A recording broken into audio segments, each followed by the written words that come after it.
Hal Kennedy N4GG is our guest. You can click the next one, please. And Hal is here with us tonight. Hal is a contester, DXer, author, engineer, and Elmer. And I did a little research on Hal. I'll try and keep this brief, although it's almost impossible. I actually started writing it down, and I had to cull it down from about 5 pages to 1. But I've known Hal for a while through the Southeastern DX Club, and Hal is a contester, DXer, author, engineer, and Elmer, as I said. And okay. The Undertakers. Hal has a BS.EE from Lafayette College and an MS in management from the Sloan School at MIT. He spent 34 years at Martin Marietta and Lockheed Martin, doing everything from design engineering to strategic planning. He consults the electronics industry, writes for a variety of ARL publications. You may see him in QST, National Contest Journal I subscribed to about 3 years ago. Seems like he's in there every other issue with great tips articles about antennas, connectors, and operating. He's in the ARL Handbook and the ARL Antenna Book. He earned his novice license at age 13 and amateur extra ticket the next year. As most of you know, Hal is the owner of the famous Blue Lightning Spark Gap transmitter, which has appeared at our Ham Jam, our second Ham Jam, I believe. It's been to some a NARFL meeting in the past, and most recently was at Mill Springs Academy to show it off in conjunction with the ARIS contact that we did, so we appreciated that. He speaks at a lot of conventions and meetings. I think last year at SEDCO up in Tennessee on the topic of low-band DXing. He's an avid contester. I noticed, I really couldn't find them all, but a couple popped up. He won the 2005 Sweepstakes CW for the Southeast Division. And then he was on a team in Bon Air, if I'm right, PJ40, 2008, ARRL CW DX, first place in their category 3 of the last 4 years. That's from, I guess, 06 or 05 to 08. So they were jamming over at Bon Air.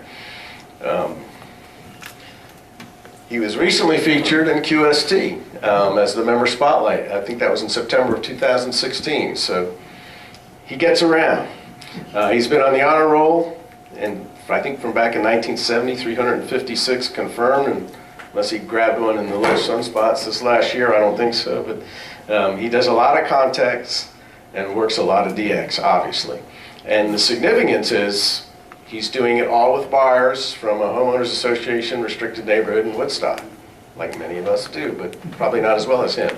So he's going to give us some tips on basic wire antennas. You can do it. He's going to tell you how.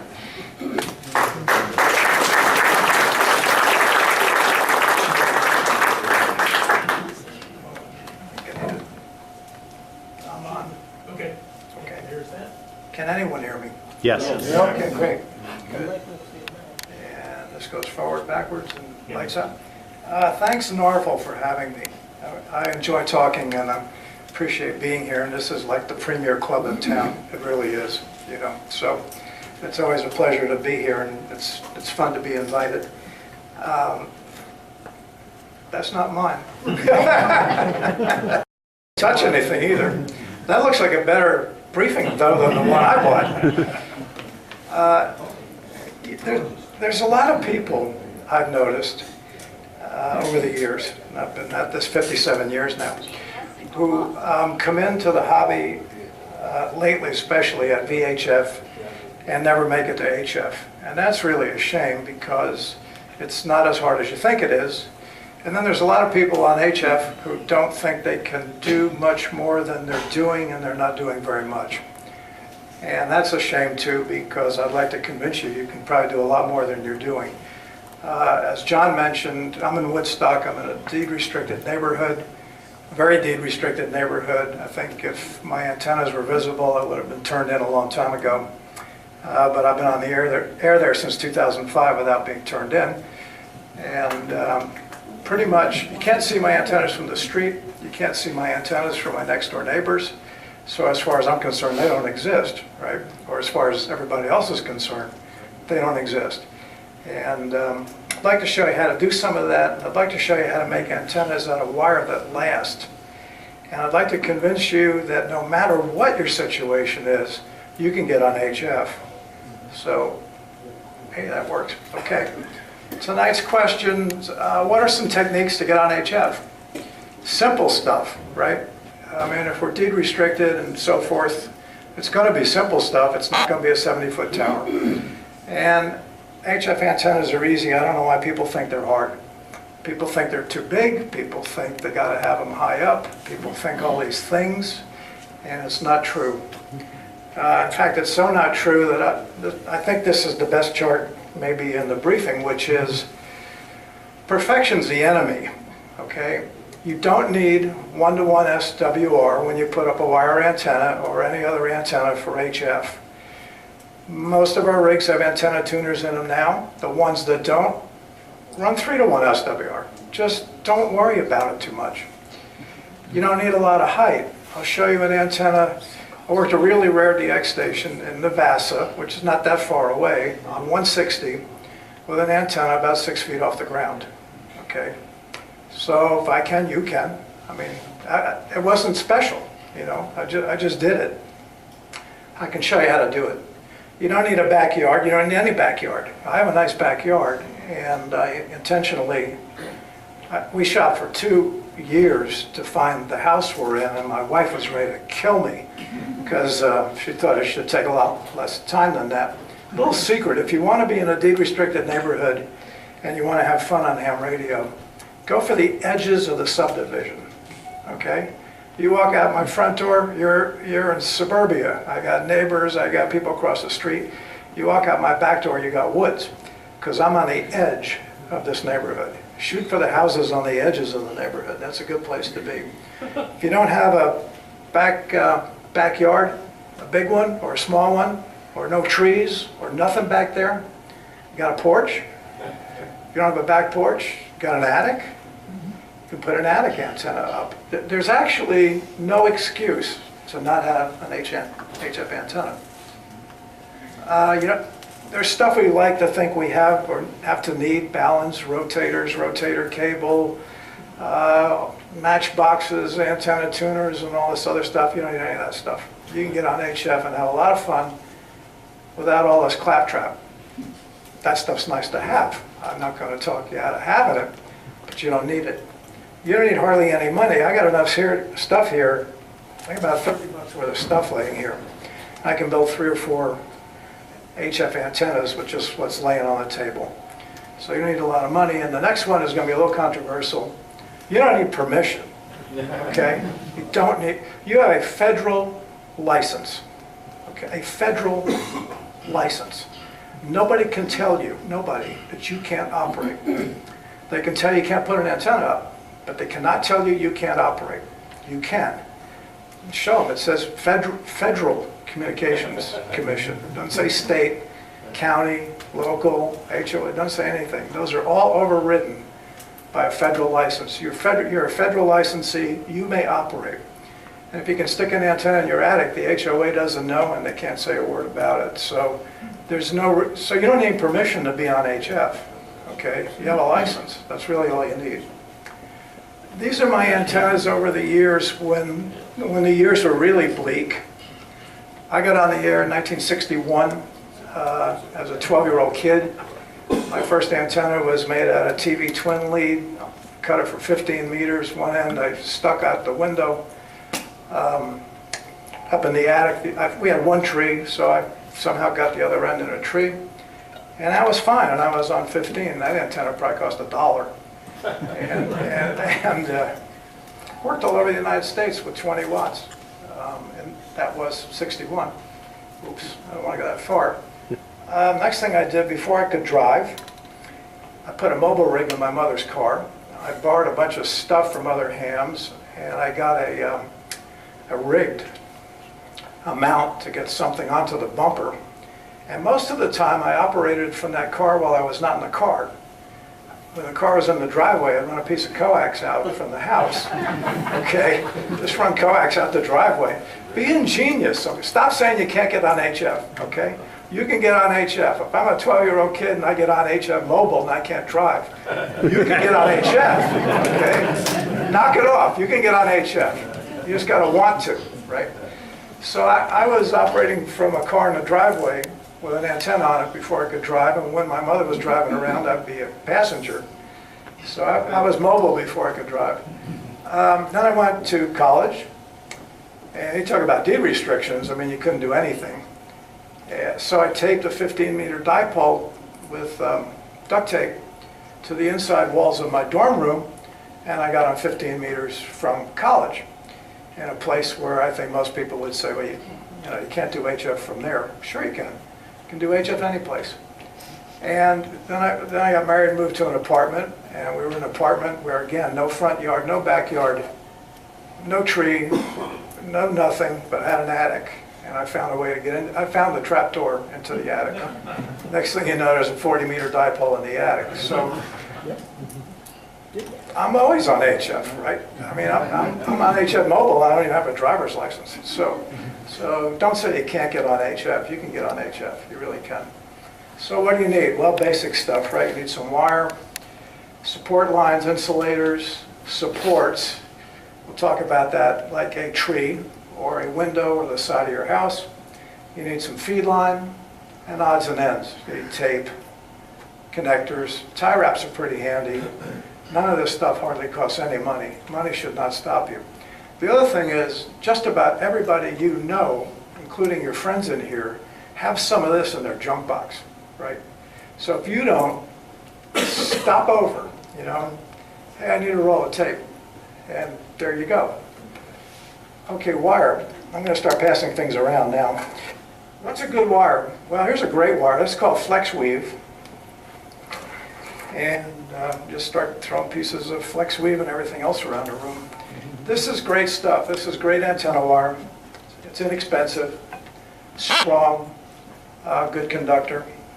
Then we have copper weld.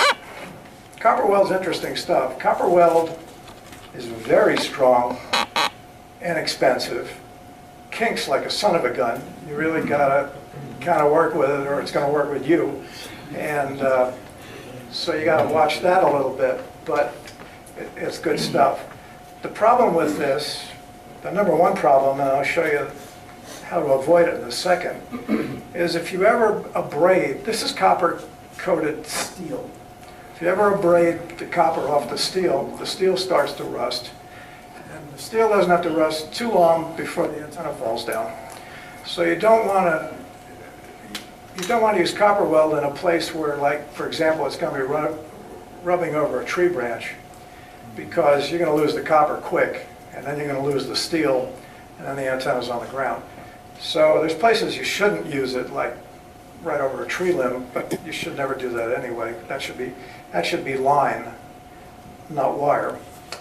The other place is, don't ever put it on a really crummy, cheap insulator, because really crummy, cheap insulators will rub the copper off. We'll take a look at that in a second. So hard-drawn copper, you know what that is? That's house wire, right? You can get a 500-foot roll at Home Depot, or a 100-foot roll, or you can scrounge house wire. That's not bad. It's okay. I mean, I wouldn't put up a 160-meter dipole out of house wire because it's not that strong. Soft-drawn copper wire, which you will see once in a while, that's this stuff. Okay, sometimes called magnet wire, sometimes called transformer wire. It has no strength at all. Okay, antennas, no, can't use it. It's good for something else though. I'll show you that. So those are the wires. Then if you want to go cheap and dirty, I mean really cheap and dirty, there's Cat5 cable and speaker wire. Cat5 cable is really interesting stuff. Here's a piece of Cat5 cable. Cat5 cable has 8 conductors. Okay, you can buy a 1,000-foot box at Home Depot for $80.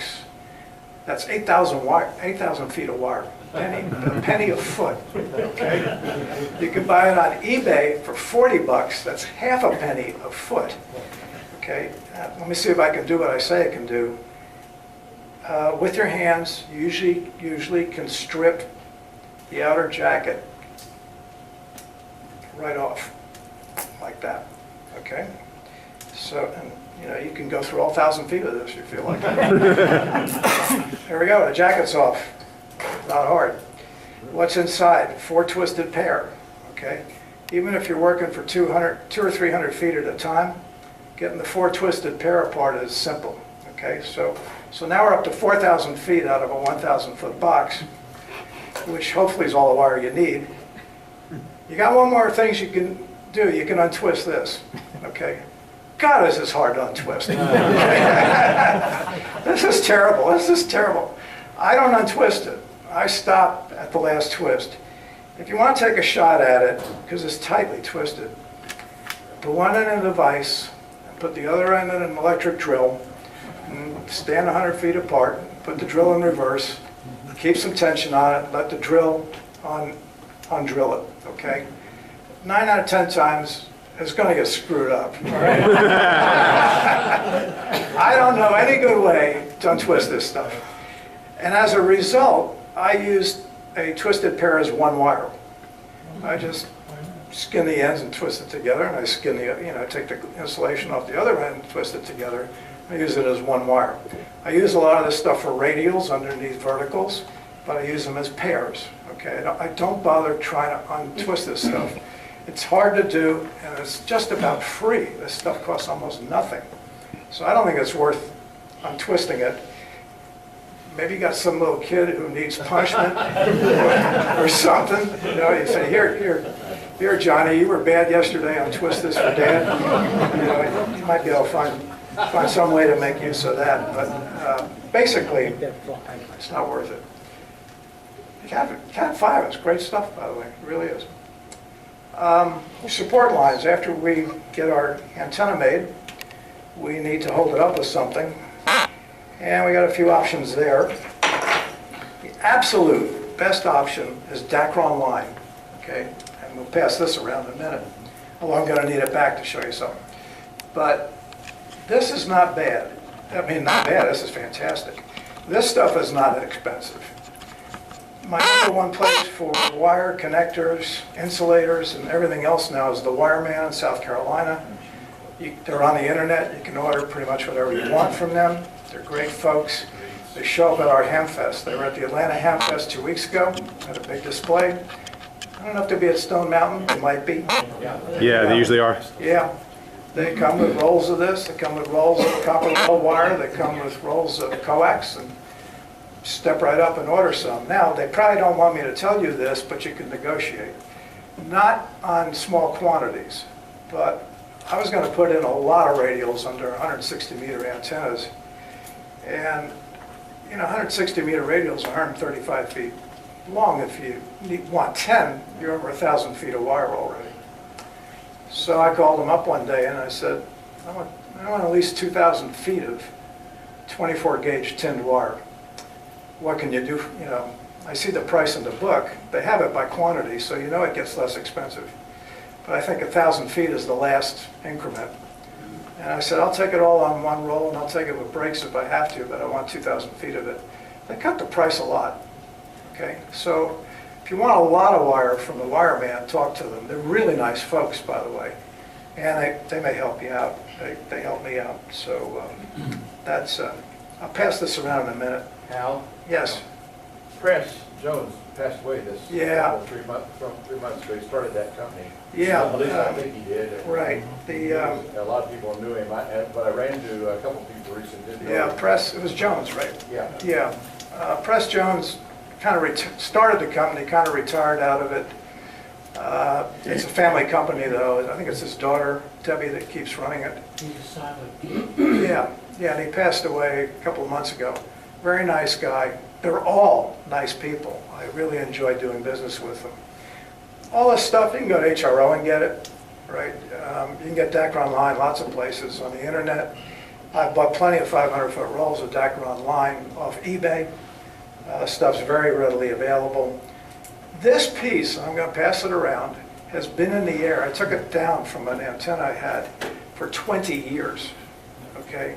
It's like it's new. It's absolutely like it's new. And I used some of the rest of it over again. I replaced a whole bunch of stuff. I did not replace this, okay? This stuff just seems to last forever. So Dacron Line is your friend. If you can't grab some, and maybe if you're in a hurry, you go to Walmart for about $1, you can get 500 feet of 50-pound test. Okay, and my inverted V right now for 80, the ends come down near the ground, and I came from the insulator to the tie downs with 50-pound test line. When the deer run into it, the line breaks, and then I walk out and I get some more 50-pound test line, and I'll get right back up again. So this stuff's not bad, and sometimes you don't want something that's strong. Okay, sometimes you'd rather have something that breaks if it's near the ground, because then you can go right back out and tie a knot and you're back on the air. So that's another one. This is one that nobody ever talks about but me. This is weed whacker line. You can buy 1,000-foot rolls of weed whacker line, 1,000-foot, at Home Depot. That's not expensive. And it's very good. It's really strong, and it's not bad stuff. It's got one terrible property, and that is it's really hard to make a knot. I'm going to put a ½ inch in here, and then I'm not, so I'm going to put another ½ inch in here. And I may actually have a good knot in it this time. Most of the time, if you let it sit around for a while, it's untied. So it's got a memory that it has a memory that lasts forever. So it's good. It's hard to break. It's strong, and it's really cheap. And you know, sometimes you want to put a dipole. It's 2 o'clock in the afternoon. You want to put a dipole up by 4 o'clock in the afternoon. Can't get Dacron Line. You run over to Home Depot, or you got some in the garage already. Use weed whacker line. It's not bad stuff, you know, and it will stay up. So there's that. For support lines, not wire. Okay. If the antenna ends here, and this has to go over a tree or tied down to a stake or any place else, this part, not wire, especially if it goes over a tree. If it goes over a tree, it will break. Guaranteed. As the trees do this, the wire does this, and in no time at all, your antenna's on the ground. And I've had it happen to me so many times, I kind of finally woke up and said, why does it keep falling down? You know, and the answer is you just can't run wire over trees. It just doesn't work. But Dacron Line works great. So, Hal, do you risk coupling if you use wire as your support line as well? do you risk what? Coupling into your antenna? Oh, yeah. Yeah, you put another non-resonant piece of wire out there someplace, and it may have electrical effects as well. So you're way better off with a non-conductor. Dacron's cheap. Dacron's the way to go. Insulators. Folks. You know what? Let me go to the picture. This is an insulator. I'm going to pass around. It's got a tag on it, and the tag says no. Okay. This is the first one. This it's an old style ceramic insulator. That's copper. It had a piece of copper weld on it, and the copper weld worked for a while, and then the copper came off. And some of the rest of what's on here is rust, because after the copper went, then the wire started rusting, and then it fell down. The other thing about insulators, these ridges are here to provide a longer path so you don't arc over from one hole to the other. It gives dielectric strength. The ridges in here are crummy, all right? They're not tall enough, they're not big enough to do hardly anything. So there's a really good example of a really bad insulator. Personally, if you have any, I would throw them away. Everything here except the last one you can get for $1 brand new at a Hamfest. Okay, so we're not talking about a lot of money. The next one's a brand new insulator. This is a lot better because the holes are chamfered. Chamfered? Chamfered. Chamfered. And they're pretty smooth, and they will not take much copper off copper weld, so you're better with that. But next comes plastic. A lot of people shy away from these. I like them, okay? Depends on what you're putting up. If you're putting up a really serious antenna between two trees, and that you know that trees go like this, trees also go like this, right? And so if you're really going to have a tremendous amount, and you're going to have strong copper weld that's not going to break, and strong Dacron line that's not going to break, and you got insulators made out of plastic, this might be what breaks, okay? But other than that circumstance, these are great. They're really, really good. I'm going to pass one around. I use them all the time. I'm going to pass one around. I'm going to pass another one around with a little tag that says 7 years. This one's been up for 7 years. You will notice the holes are a lot bigger. Okay, the wire's been working on those holes for 7 years.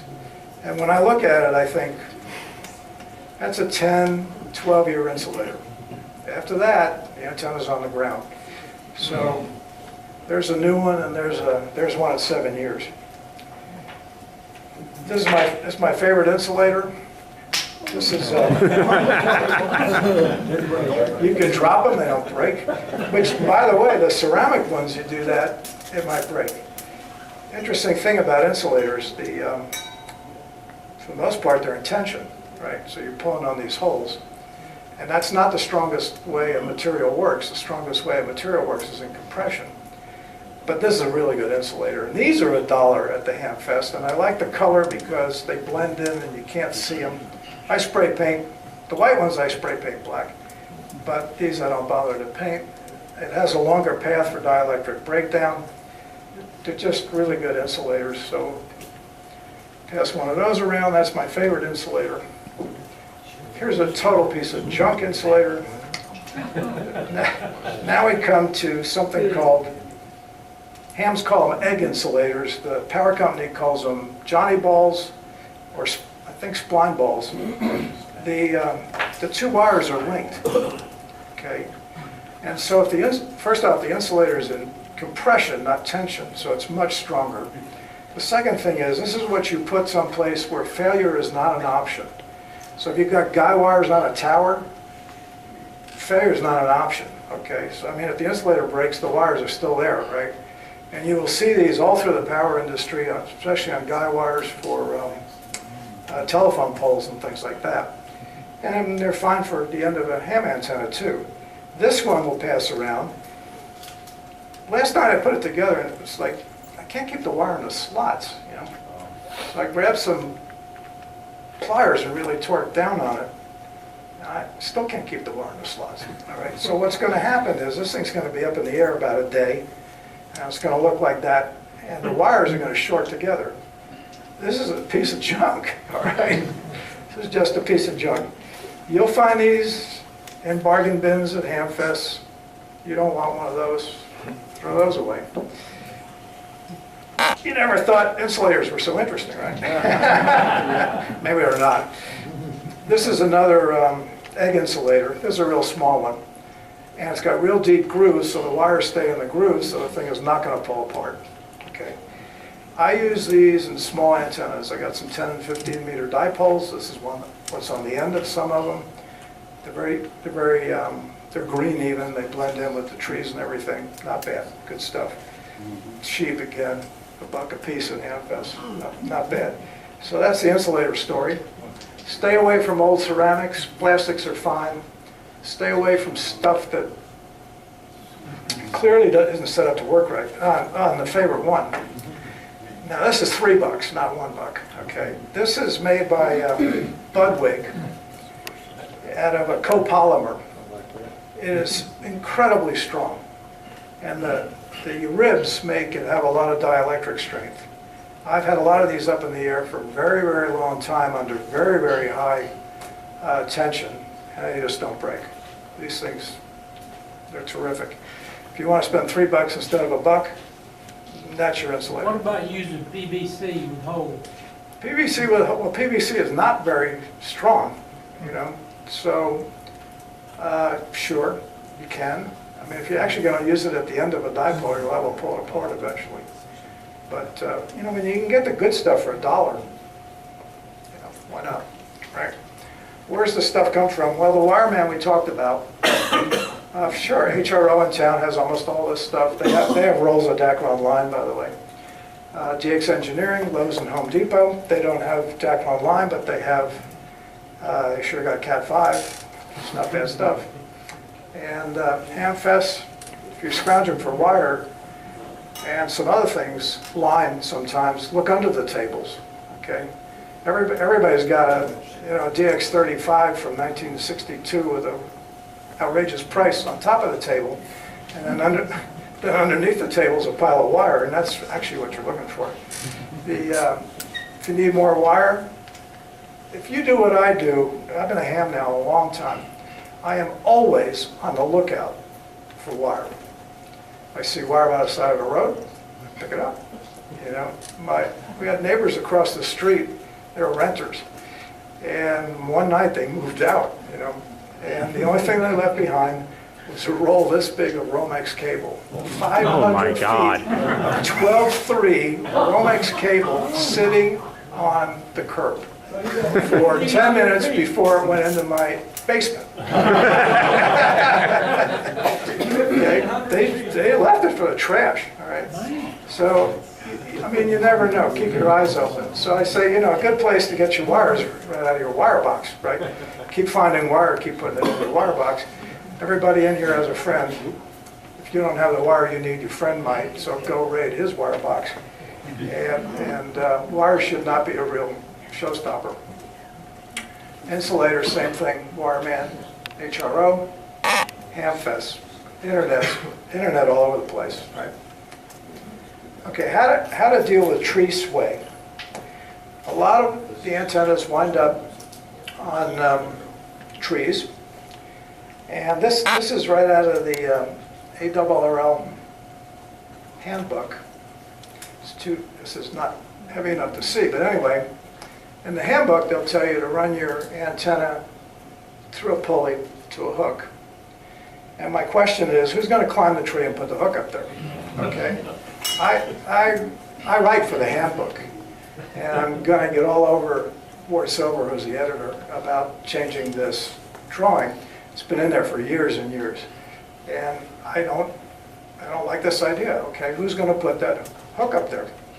The other thing I'll show you in a picture in a minute, as trees grow, the hook tends to disappear, right? So it's just a bad plan. And plan B, which is my plan, and what I do, I shoot a line over the tree, and the line holds the pulley, okay?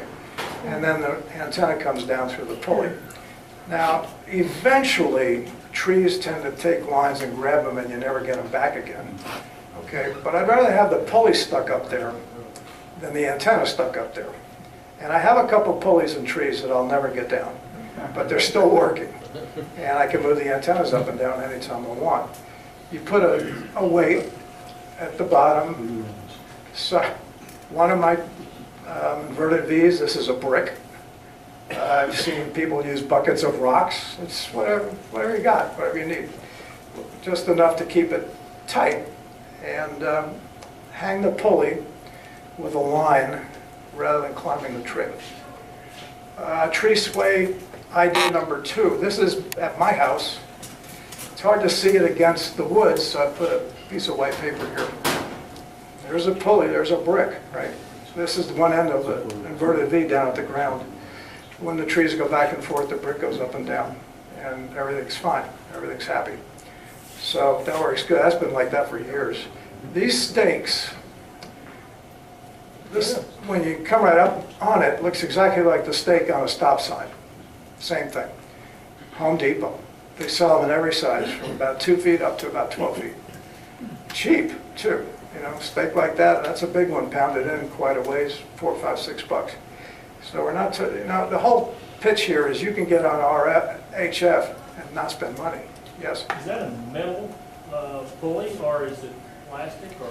That's a metal pulley, and I don't particularly recommend it. And I have one here. Here it is. Pass around 2 pulleys. This is very tolerant in my mind because it's at the ground.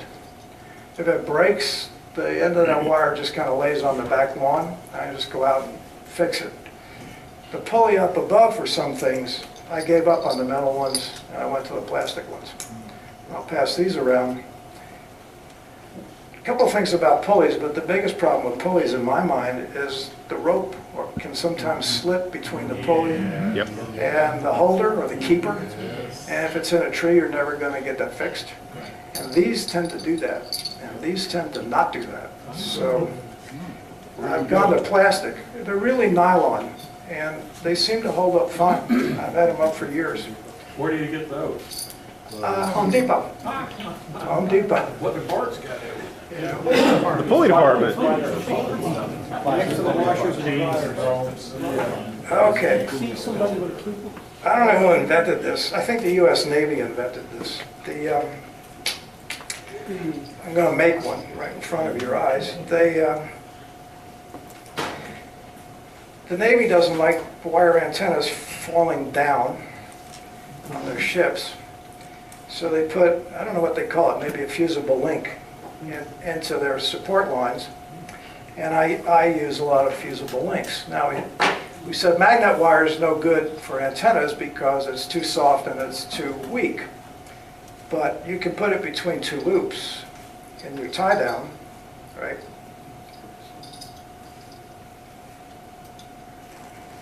Where's my other knot? There's my other knot. And I call it a mechanical fuse. Okay. All right. So now I got a support line, and it's got a loop in it, right? And when the wind blows really hard and the trees get really tight, that happens. That happens, and your glasses fall off. But you just added 10 feet of line, or however many feet you made that loop out of, into the line, and the antenna doesn't fall down. And that's how the Navy does it too. So soft wire or fishing line is really good stuff to build mechanical fuses out of. Just okay. Hanging on by a thread. Yeah, okay. Give me a read it. Well, only people can't hear me. Well, I'll pause for an adjustment. Stand by. I'm not a chiropractor, do not need this. Steve's a week late. Okay, great. No, that sounds good. I'm a fusible link. Yeah, fusible link. Fusible link. Easy to build. I just built one right in front of you. And that wasn't sort of like a make-believe one. That was a real one. I mean, that's how we do it. Tie downs. Okay, tie downs. Those. After the meeting, I'm looking for suggestions. Okay, these are really good. These come from Walmart. These are cleats for you get them out of the boating department, less than $10. Okay. This is one I put in this tree 10 years ago. It's disappeared. This is one I put in this tree 5 years ago. It's 3/4 disappeared and not usable. Okay, this is a brand new one as of about a year ago. It's starting to disappear. These are great, except they're not darn good at all because the trees just, this is, by the way, a white oak, and if you stick it on a pine, it'll disappear even faster. So, 2 ideas for that. One is to put a nice big, this is a little too big, but put a nice big screw eye into the tree and then put the line on a snappable device you can snap on. The cool thing about this is every year you can use a screwdriver and take one turn out. So as the tree tries to grab you, you just go back and take another turn, right? And if you remember to go out once a year, you can keep ahead of the tree. If you don't, well, the tree wins eventually. So it's you versus the tree, but that's not a bad way to go. I have now gone to this. I'm already in trouble. This is about 6 months old. That's pressure-treated lumber. I think it's 1x4. I painted it tree color. And I took this picture 2 days ago. Seems to be working great. I don't think the tree is going to eat it anytime soon. I noticed they're already cracked. And I got a funny feeling those antennas are going to be on the ground if I don't do something pretty soon. So, this is my latest great idea, and this great idea is not working out so good. So I need to do something a little better than that, and it may be a plate of metal.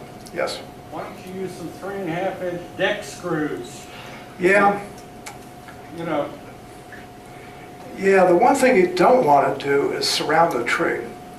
If you surround the tree, you choke it off. You kill trees that way. So you don't want to go all the way around. No, it's Yeah. just in one spot. Yeah, deck screws are good. And, well, what's holding these at my place is deck screws. But the tree is just grabbing everything. So It's just how it is. I'm still looking for good ideas on how to do this better. All right, be creative. People keep saying I can't get on HF, right? Got 2 supports, you're ready for a tree, right? Tree supported dipole. One support could be your house, right? If you got only 1 support, 1 tree, the corner of your house, put up an inverted V. A sloping dipole, one end high, one end down near the ground. A vertical dipole, you can hang a dipole vertically. It doesn't have to be horizontal, and those work pretty good. Now there's a whole lot of end-fed half-wave antennas out also, and you could put one end up on your house, maybe 2nd floor window, and run the other line wherever you can run it, to a tree, down to the ground, someplace. Those work pretty good. You got no supports, ground-mounted vertical. Car mount, just like I did when I was not old enough to drive. Windows, balconies, attics, inside walls, objects. I'll show you an object antenna in a minute. Trees, houses, push-up masts, flagpoles. So a lot of people, they sell these things. You can make one. That put up flagpoles in their front yard in deed-restricted neighborhoods. And if anybody starts giving you static, put an American flag on it, because hardly anybody has the guts to tell you you can't fly the American flag, okay? Whether it's in the covenants or not, no one's got the guts to tell you to take it down. All right, well, if you insulate it from the ground and put some radials down, you have a vertical, all right? You have a very patriotic vertical. So, and they do, they sell flagpoles just for this, for radio, hidden radio antennas. So it's not a bad way to go, right? If you have no other way to go that way. How do I get this stuff up there into trees? Well, the best way is with a spud gun or a potato launcher. They come by a bunch of names. That's K1ZZIs. That thing is great. It shoots to 250 feet, uses compressed air. He built it himself. Or the good old slingshot. And I want to give you a 1-second lesson on slingshots because you could hurt yourself. And there's no reason to. And a ham who shall remain nameless, who I know very well in Maryland, has a glass eye because he lost an eye shooting a slingshot into a tree. Okay? You do not do this. You do this. Okay? You do not do this. The other, and you can be very accurate this way. The other thing you never do is after it's gone somewhere, is pull it back. Okay? Cut it, let it go. And that's how he lost his eye. He had a carriage bolt on the end, a 20-pound test, cheap nylon fishing line, which has a lot of stretch to it. And it hung up. Guess where things go when you pull them like this? Back to you. Straight where you're pulling it, right? Where do you expect it to go? I've heard, I haven't seen it, people sending them through plate glass windows, right? They go right by their ear into the window, it's around the back porch. I know one guy lost an eye that way. If you're going to use a slingshot or even a potato launcher, don't pull a line back, okay? It's not worth it. It really is dangerous, so don't do that. These things are not that hard to make.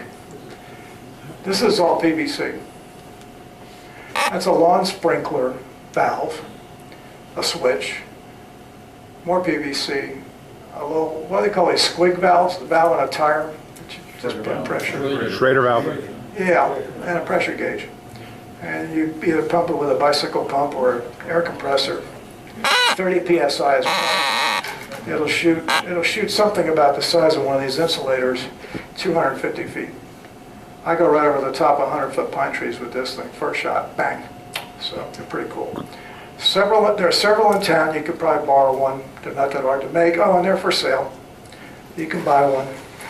This is my favorite tool in the backyard. This is a butane torch. You've got a flame. It's got a built-in igniter. For soldering in the backyard on antenna wires, this thing is absolutely a cat's meow. Okay. Propane is too hot. Butane burns cooler, but hot enough to do solder just fine. If you really work hard, here's an experiment if you own a propane torch.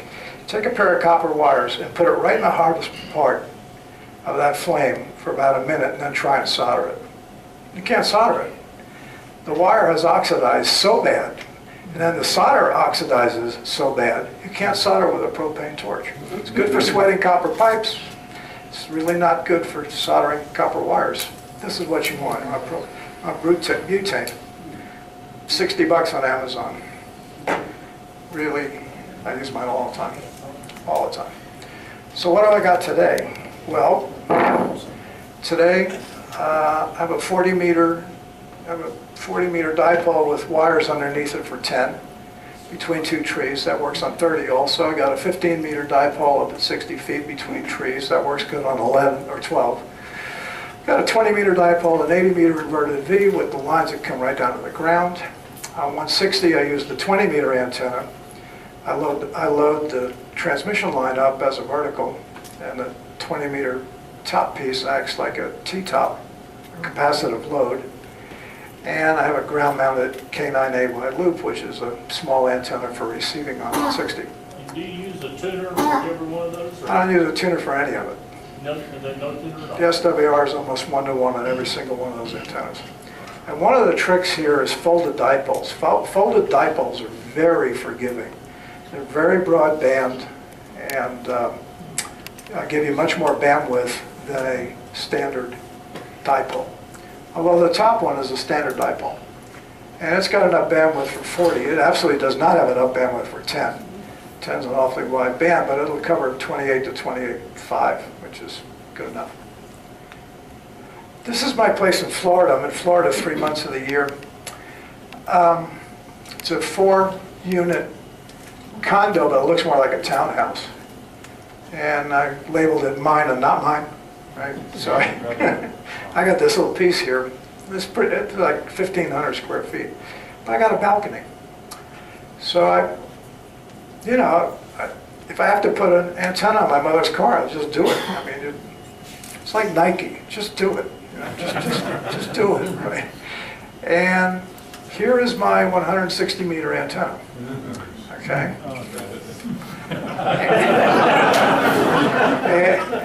And it's got downspouts too. I don't know if those help or hurt, and I guess I don't care. Right? I'm not going to model it because I can't change it anyway. So the rig usually sits in this upstairs bedroom, and when I want to run 160 or 80, I throw a piece of wire out the balcony, put it underneath a screw.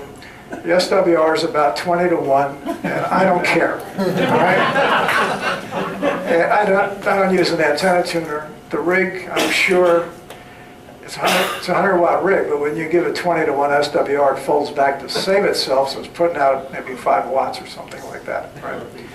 I work in Navassa Island, and that thing's, well, when you're standing on the porch, you can just reach up and grab the gutter. I mean, it's 15 feet off the deck. So, and that's fresh water. I don't get a big boost out of salt water. So, it works. Here's a little story about working DX. Okay, if you really want to work DX, you really got to want it bad. Okay, I wanted Navassa. I wanted it on 160. So hard contact. The pileups were ferocious. I had no antenna. Other than that, I'm running 5 watts to a gutter 10 feet off the ground. I know I'm not going to get this contact. Made a decision that I'd try it on the last night, because they were on there for 2 weeks, and I figured by the last night, the hubbub's going to go down. And I got up at 4 o'clock in the morning, because I figured everybody in Europe, the sun's up, they're not calling. Everybody on the East Coast, it's 1 a.m., they went to sleep. I may be only fighting it out with 2 or 3 guys. I got on at 4 o'clock in the morning. On the last day they were there, I was the only person calling. And I called them and they didn't come back, and I called them and they didn't come back, and I called them and I got an N question mark. And I called them and I called them. And it took me about 20 minutes to make a contact with 2 watts to a gutter. But I wanted the contact, you know. I'm willing to get up at 4 o'clock in the morning to put that country into my DXCC total. You want to get, you want 356 confirmed, like I do. You're going to have to get with it, you know. You're gonna have to get up at 4 in the morning once in a while. It's fun, right? That part's fun. How hard is it to get on the air? Well, here's my other antenna. Here's my balcony antenna. Okay.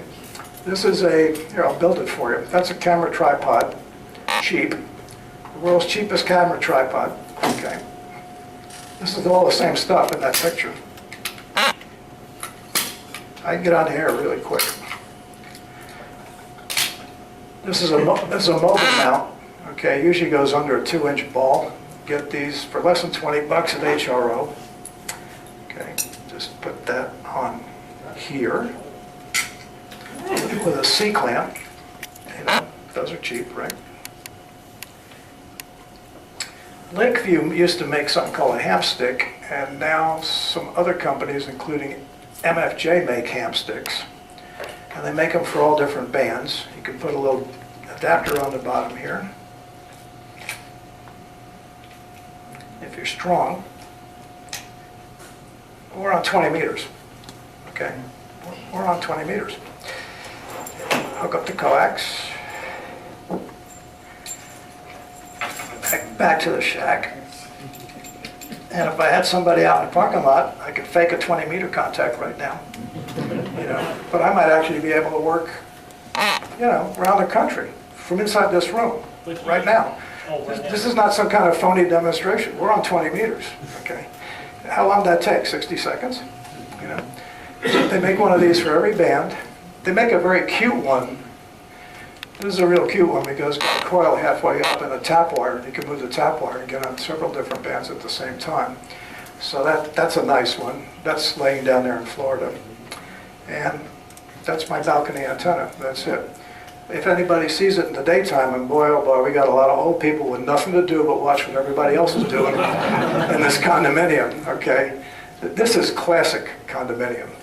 Old people with too much time on their hands, okay? So I've already had one person say, "What's that, Hal?" I said, "Well, I'm just running an experiment, and the experiment's over." And I just took it down, you know, and I put it back up later, and nobody ever said anything about it again. So, you know, do what you got to do to get on HF. It's not hard to get on HF. It's easy to get on HF. These things don't cost much money either. Right? Hal, dumb question. Did you leave the stinger off of that because the ceiling was too low, or because when you're setting that up for 20, you don't use the stinger? These come with a stinger, and I think your ceiling's too low. Okay. Okay, it should be a little taller. You adjust the height of the stinger. And watch the ceiling fan. And, yeah, I'd have to lower the tripod.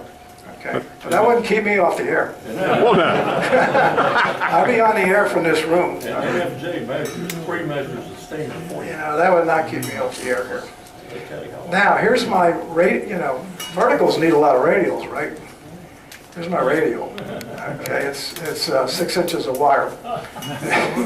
It turns out this little metal frame around the window area in this building for storm shutters, this metal frame, is not a bad counterpoise for 15 through 10. On 160 is a joke. I mean, it kind of doesn't exist. So the coax and everything else is radiating, you know, and I'm running 5 watts, and so what? You know, so what? I'm on the air. I'm on the air. The idea is to get on the air. As the first slide said, perfection is the enemy. Forget perfection. Just get on the air. You got another option. I'm talking about building everything. You can buy all these antennas, right? You can buy dipoles. Power Electronics makes end-fed wires. Very good company, good quality stuff. Radio Works makes dipoles. Alpha Delta makes dipoles. On and on.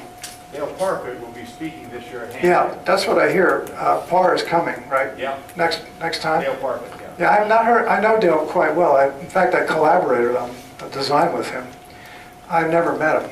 On the phone, he's a great guy. I mean, he's a great guy. And his designs are very good. So I'm a fan of Dale's. Well, just watch out. The prices are on the store-bought stuff are all over the place. There's plenty of junk for sale, and there's some good stuff for sale too. So if you don't, If you're too lazy or too incapable of doing that, okay, which will take you 1 minute, okay, then you can buy something too. Yeah. Did the 160 gutter look better when it was raining? I'll let you know. I don't know. I've only run it in the non-rain. So I don't know. That's actually an excellent question, though, and I don't know the answer. Okay, so closing questions. Can you get on HF? Of course you can get on HF. There's absolutely no excuse. Got a balcony, got an attic, got a car. I mean, you can get an antenna up. Can you build an antenna that'll stay up? Without a doubt. Use the right insulators, use the right wire. Use the right pulley. Use something to take up the tension, you know, a link or a brick on a pulley. And you can keep it up. So the question for me to you is, what's stopping you? What's stopping you from being on HF? What? And I meet people all the time say, well, I got my, you know, my tech class and I'm going to general, but HF is HF is so hard. No, it's not. No, it's not. That's the purpose of the discussion. No, it's not that hard. Thank you very much.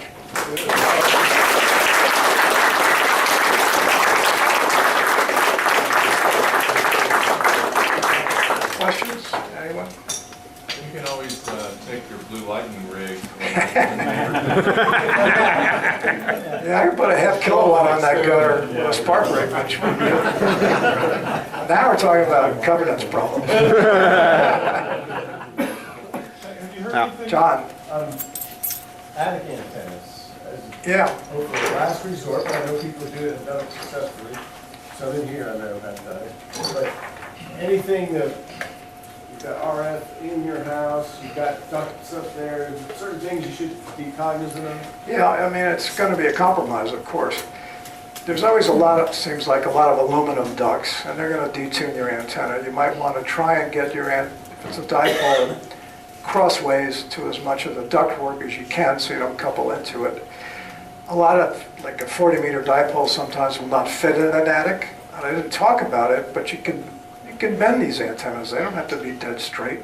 Go as far as you can and turn a corner here and turn a corner there. There's another way to do it. You can wrap a coil up about halfway out a dipole and shorten the dipole by quite a bit. And if you put the coil 1/3 to halfway out, it has almost no effect on the performance. Okay, so you don't have enough room for a full-size dipole? Shorten it, right? You don't have enough room for that? Bend the corners around. I mean, don't let anything stop you. My 75-meter antenna is an attic inverted Z. It goes this way, across the diagonal, this way, and what I couldn't fit in, I brought back this way. It works fine. Yeah, right. I mean, perfection's the enemy. Okay, it really is. Just put one up. Get on the air. Get on the air. If you've got extra 75 ohm coax because you've abandoned your cable TV, shorting the center conductor to the outer braid makes it a good antenna. Yeah, and I didn't want to use the word Marconi, which is really the right name for it. And I didn't want to get into transmission lines, but I'm glad you asked the question. This is my favorite transmission line. It's 300 ohm balanced line. Get this from the wireman. And most of my dipoles now are not fed with coax, they're fed with this stuff, which is balanced line, which means you really don't need a balun. Balun's up high are bad because they're heavy, right? And they cost money. And I'm cheap. I really am. I'm very cheap. So it's a habit. So this stuff's inexpensive. You come down with a balanced line to a balun at the bottom, and then coax to the shack. But you can put a relay at the bottom and short the conductors together. Okay, so now the transmission line is a vertical rather than a transmission line. And what's on top is still your dipole. Your dipole acts as a capacitive top hat, which lowers the resonant frequency. And the radiation happens at the bottom of the antenna. All right, so the vertical portion is the radiator, and the top is just loading to make it look longer than it really is. So my 20-meter folded dipole, I short the transmission line at the ground and run it on 160 against radials. Not very many radials, a few radials. Works great. And it, just out of happenstance, the SWR came out at just where it should, on 1.8 megahertz. That's rare. The one I had before it was a lot bigger and resonant about 1.4 megahertz. When you have a situation like that, you can use an antenna tuner. I put an LC network, little LC network at the base for 160. They're easy to design. Turns out there's formulas right on the web or in the handbooks. I'll show you how to do that. But would the coax work great for a dipole? Sorry? For using it to make your dipole, would coax work in that instance? It's heavy. Yeah. Yeah, it's just, mine's wire, not coax. It's just a wire dipole. Heavy. When you short it at the bottom, it's basically shorted at the top. So the top's just a piece of, at that point, the top's just a piece of wire. And they work great. Those are good antennas. I'm running this right into the stops, aren't I? Thank you very much. I really enjoyed talking to you. Thank you, Hal.